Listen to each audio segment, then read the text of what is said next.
video will be episode 20 of the Black Lion Origins campaign. Last episode, we just started our second raid of the Landians. And here we just got caught by the mercenary warband that was sniffing around us after we raided that village. So we're gonna have to test ourselves against these confident 80 Aserai troops. So I'm setting up my warband with my archers up front and my infantry just behind them in a shield wall formation. The reason why I do this is all of my infantry, they're all just recruits, and so they're not even good enough at this point to work as fodder. Not really. So, but what we want to do is try and slow down the enemy cavalry as they run through the archers, and they could possibly stop a horse, and if that was the case, then it would give my archers an easy shot at that cavalry. So that's the plan there, and then I immediately run to start bullying the enemy infantry. Now, a lot of people would try and kill as many cavalry as possible, but as you can see, I'm putting a big dent in these infantry while they're on the way to my archers, and that's a big deal. All of this, 20, 30, 45 damage plus all of the kills are a big deal. So as the enemy infantry closes in on my troops, I tell them all to hold fire and everybody to attack, because in these melee engagements, the more numbers you've got, it's a giant advantage for your side. And while we did like about a third of our troops went down, you see we devastated the enemy warband in that engagement.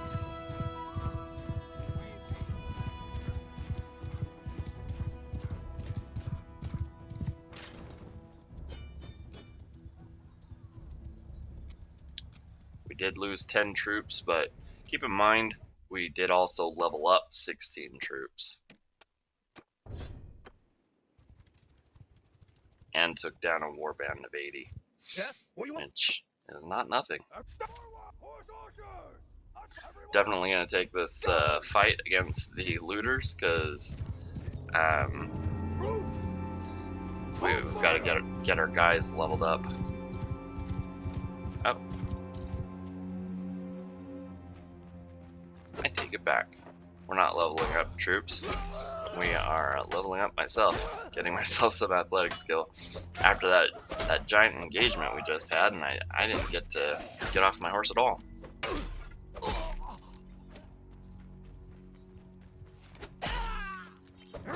Giant engagement. It's a regular sized engagement, but it feels like a giant engagement because I'm used to these small encounters now.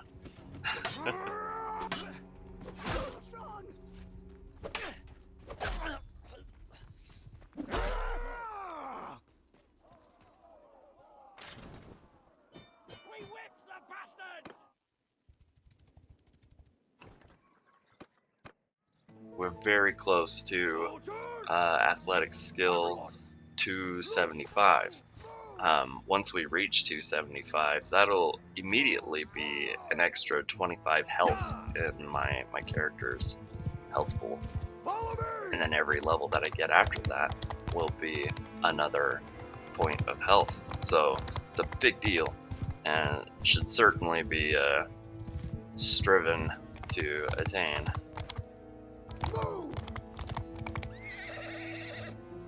Face enemy! Go! So I like this hill a little better than the hill you start out on.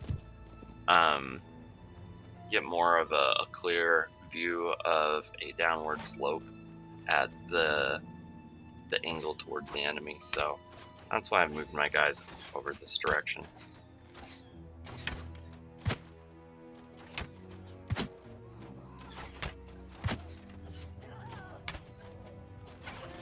Again, I'm resisting the urge to do the zoom in. These guys are fairly close enough that it wouldn't benefit much from zooming in anyway, but I do find that that not zooming in makes it so much easier to gauge how far you need to overshoot your target in order to hit it from a long range. And that may be particular to me. Maybe not everybody feels that way. But for me, it seems to make it more consistent is better. I kick this guy because he kept blocking me. My guys are dying. I don't need to be getting hamstrung by one guy. Nothing like a good jump attack. Make you feel BA. Fire at will! Well, makes you feel BA when you pull it off and it looks good, but it does make you feel fool when you miss. So we lost 2 soldiers there, which doesn't feel good. But we also had a bunch level up, and we gained new soldiers, so you have to consider that. This is a fantastic way to level up your warband, is just attacking villages, because like even if you do lose a soldier or 2 here and there, you're gaining new soldiers, so you're probably gaining more soldiers than you're losing, and you're leveling up the soldiers that you had, so it's hard to beat for leveling your troops, especially if you have enough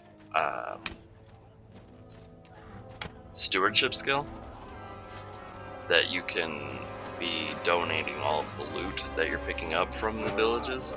And if you have the stewardship skill and no need of gold, you can donate all the loot that you get from the villages and level up your troops all the faster.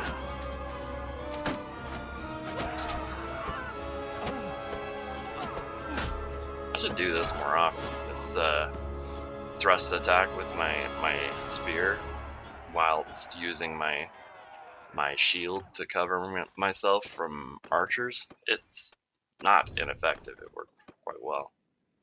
And there we go. That is, I would say, the best perk in the whole game.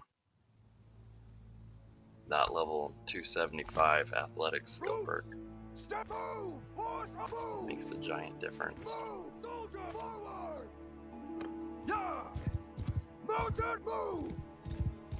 So we're putting together a larger warband than we did in the first raid of Vlandians that we did. The reason for that is because, well, when we did raid the Vlandians the first time, we didn't have our level 75 scouting perk Forestkin, which makes it so that, well, paired with our Battanian racial perk, we don't suffer any movement speed decrease in the forest. So that means that even though we have a big warband, we're still able to escape or catch most in most instances when we need to. So yeah, I ran around in a warband of 9 so that we didn't suffer any disorganized buff, and we couldn't be caught. and that worked great. And also, you get so much more EXP when you do it that way, because you're having to carry all of the slack. And I kind of miss it, frankly. But also, it's cool, it's good that I can like show everybody, my viewers, that it's okay when you get your warband wiped out, taken away from you, because you don't need an entire army in order to have something to do. I mean, you're not banished to fighting bandits just because your warband got wiped out. And we definitely put together like 15 grand of 16,000 gold from that raid, but we had like 50,000. We could have just bought the mercenaries and started with what I was doing, but that Forestkin perk is pretty essential. We're putting together a larger warband now because we want to be hunting more than peasants and villages. We want to be hunting caravans and hopefully lordly warbands. And we've shown at the beginning of this episode that even the meager size warband that we've put together so far is a match for even warbands that think they can win against us. So that feels pretty good. We are right on the right track.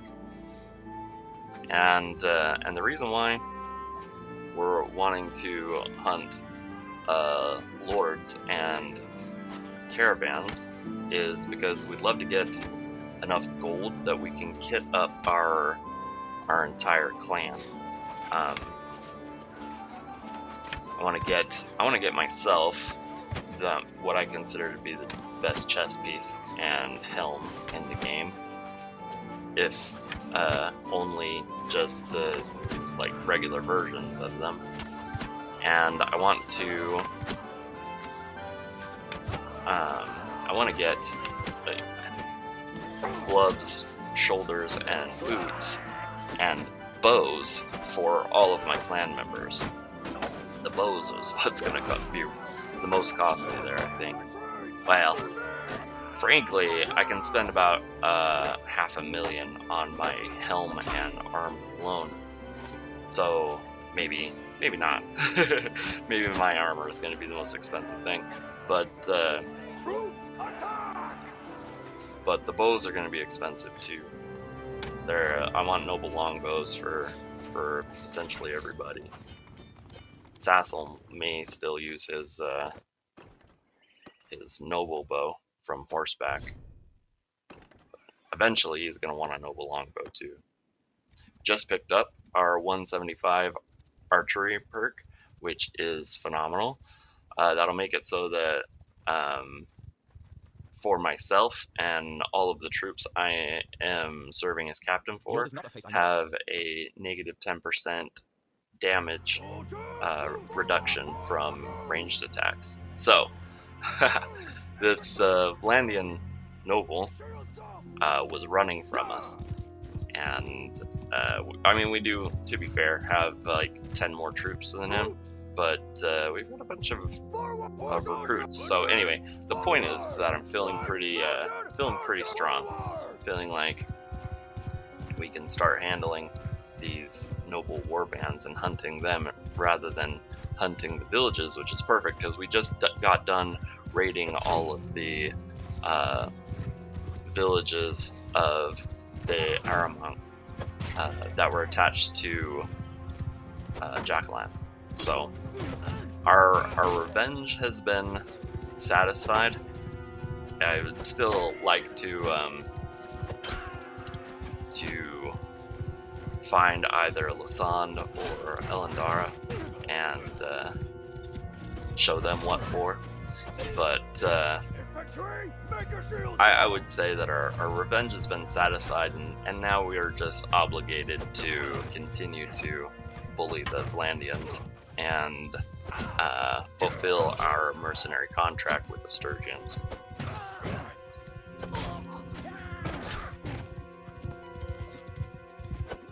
So I've just left my my warband in my standard formation of of archers spread out up front and infantry shield walled in behind, and then gone to bully these poor infantry. And you can appreciate the position they're in. This is an infantry warband consisting mostly of recruits and tier 2 foot soldiers. They don't stand much chance against my archers at all. So they were just standing in a loose formation, which is ideal for me to be bullying them in. They aren't slowing me down as I run through them at all, but they at a loss as for what to do, because like if they were to march against my archers, well, they're dead. But also if they stand there and wait for some better option, they're dead too, because I'm gonna kill them. And this is great because I have been wanting to make some EXP. I in a lot of these battles I've only picked up like 5-10 kills, and it feels bad. We've slowed down on our level gains, and I don't much like that. So I gave the charge command for my infantry, because I've pared down the enemy to a small enough size that they could probably handle them, but they were too slow in getting here. There won't be any infantry for them to have. They're all mine. So what happened there was I tried to couch my lance against that guy, but because we're both traveling at a significant speed in the same direction, and I wasn't going very much faster than him, I didn't do but 18 damage. And that's why I'm putting away my shield and resorting to swinging attacks rather than couching my lance against these cavalry. Didn't suffer any losses. I got 54 kills and 4 of my troops leveled up. Not bad at all.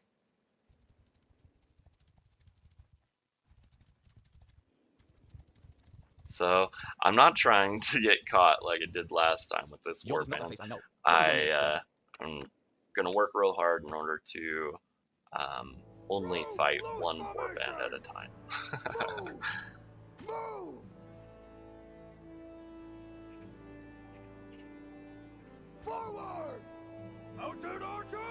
I'm not sure why. I think it has something to do with the fact that their captain is mounted. Why those archers wanted to be in a deeper formation rather than just being 3 layers deep. They wanted to be like 10 layers deep and only like 5 layers wide. Really annoying, but just got to readjust it when that happens. So what I'm trying to do here is this warband has a significant amount of cavalry, and when I ran up on it, the cavalry decided they were going to come after me, and I say okay, and I do a feigned retreat back to my archer line, and now I'm going to skirt around the side of them and hopefully open up their right flank. I think that was a right flank. Don't quote me on it. I opened up their flank to archer fire, but my nobleman avalance's double hooks attachment is doing serious work in this engagement. As you can see, every time I hit one of these cavalrymen, it dismounts them. I think that's 4 in a row, 5. Well, that one died, but counts. It doesn't count. Just kidding. But yeah, we dismounted 5 cavalry in a row, and as you can see, they are massively easier to deal with once they've been dismounted. So yeah, noble Manavalance for the win. And with that strategy, the pretty significantly large amount of cavalry that was in this warband are reduced to nothing, with no losses on my side. Now I'm just trying to get lucky, frankly, and I probably should have conserved my ammo rather than dumping it into that horse or doing really small numbers of long-range damage. And I'll show you in a little bit why I say that. But we're going to try and deal with these archers while they are separated from the infantry corps. It's always nice when they will do that for you, so that makes it a little easier. You do want to be careful making these routes around the archers. Like, it's beneficial to go fast because then they're having a hard time hitting you, right, with their crossbows. But if you go too fast and they do hit you, well, that can mean you get one shot, because the opposing force of your movement speed added to the force of their projectile gives that attack a damage bonus that will often one-shot you. Especially at this point in the game where we don't have fantastic armor and we don't have an extreme armor pool. I mean, a health pool. Sorry, excuse me. So that was hilarious. That was the noble that was coming out to harry me, and he attacked me a couple of times and then went back to his position behind his infantry, and as I knew he was gonna just stand there for a little bit, I just came up behind him at the correct angle and poked him in the back of the head, ended his day for him. So that's what I'm talking about, is if I had reserved my ammo for this moment right here, I could have comfortably unloaded my entire quiver into the backs of these troops as they're marching towards my troops. So while they are marching towards my troops, I'm going to go ahead and give my infantry the charge command so that they can get the bulk of this EXP while my archers pick them to pieces. And I do my couch lance attack through the back of their infantry line so that I'm able to push all the way through and I don't get hung up and caught and dealt damage. But it also, that couch lance attack gives me a chance to kill more than one enemy at a time. So I'd say we've been fairly successful in tempering our warband on Vlandian peasants, villages, and noble warbands alike. So I would say we're well ready for going after the big bucks, which is to raid caravans. Anyway, this has been episode 20 of the Black Lion Origins campaign, and I hope you have a great rest of your day.